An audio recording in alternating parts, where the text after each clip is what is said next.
तो इस 543 parliamentary constituencies के महा त्योहार में शेड्यूल बताने से पहले सभी वोटर्स का फिर से हाथ जोड़ के आग्रह, अनुरोध, गुजारिश that please join for the voting, come on the day of voting, छुट्टी मनाने ना जाएं, जरूर आ जाएं। Schedule of the Lok Sabha poll phase 1,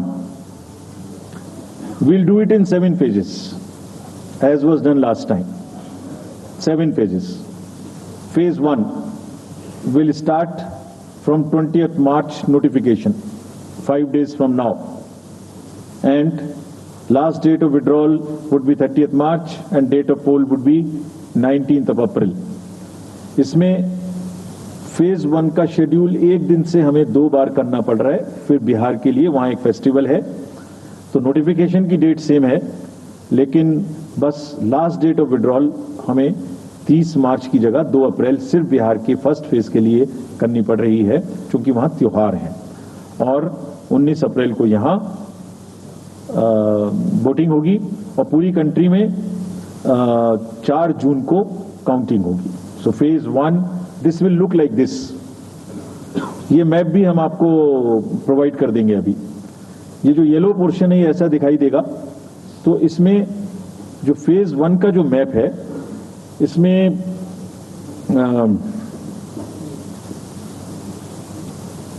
north east, नीचे तमिलनाडु, राजस्थान, सेंटर में छत्तीसगढ़, मध्य प्रदेश और उत्तराखंड, और ऊपर में जम्मू कश्मीर की 1 पार्लियामेंट्री कॉन्स्टिट्यूएंसी। ये येलो फर्स्ट फेज का आपके सामने में मैप है। सेकंड फेज और फर्स्ट फेज में 21 स्टेट्स जाएंगी पोल में। Second phase notification will start on 28th of March and date of poll will be 26th of April. Similarly here in case of J&K, because of the some holiday, the date of one day would be different, date of security of nomination would be different, but date of gazette notification or date of poll would be common. Phase 1 में 21 राज्य polling में जाएंगे और phase 2 में उसमें से और राज्य जुड़ जाएंगे। So this is the map which would be phase 2, जिसमें हम नॉर्थ ईस्ट में काफी जगह चुनाव को कंप्लीट करते हुए, तमिलनाडु में कंप्लीट करते हुए सेकेंड फेज में राजस्थान को भी कंप्लीट करेंगे। Phase 3 would be from 12th of April and date of poll will be 7th of May.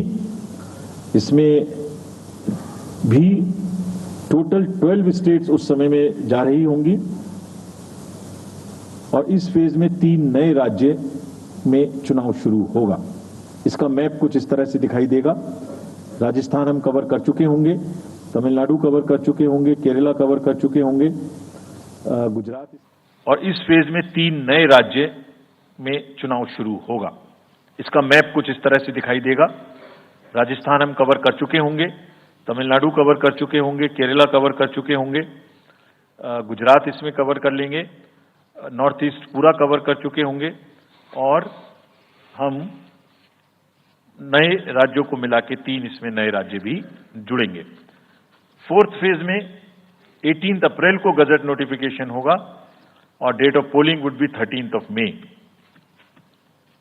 Date of counting in the entire country would be 4th of June for all by-elections, for the assembly elections, for the parliamentary elections. इसका map कुछ इस तरह का दिखाई देगा। इस समय तक हम इसमें Telangana, Andhra, Orissa would start and by that time, other than that, entire South India would be complete, entire Western India would be complete, North East would be complete.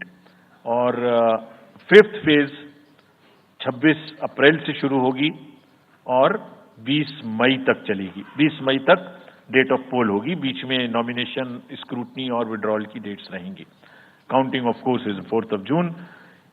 It will look like this, which is in front of you, and phase 5 में 49 constituencies will be going to the poll. Phase 6 में 57 constituencies will go to the poll starting from the Gazette notification on 29th of April and finishing on 25th of May 2024. इसका map कुछ इस तरह का दिखाई देगा कि मोस्टली यूपी, बिहार, बंगाल, उड़ीसा और साथ में कुछ नॉर्थ का पोर्शन चालू रहेगा. Last phase, 7th phase notification will be on 7th of May and polling on 1st of June. So last polling would be on 1st of June and counting on 4th. And इस phase में पूरा पंजाब, हरियाणा भी शामिल रहेगा, Bengal, Bihar, Orissa. This is how the map will look. Yellow denotes the first phase and accordingly the legends are given. We will share this map also with you, ताकि आप इसे अपने साथ रख सकें, इसके हिसाब से देख सकें. ये भी कोशिश की है हमने, और अगर पूरी फेज वाइज हम पिक्चर दें, ये भी एक अच्छी स्नैपशॉट है, जिसमें फेज 1 में 102 कॉन्स्टिट्यूएंसीज, फेज 2 में 89, फेज 3 में 94, फेज 4 में 96, 49, 57, 57. So we'll start with the 102, the largest. News first ನಿರ್ಭೀತಿಯಿಂದ ನಿಮ್ಮ ಪರವಾಗಿ.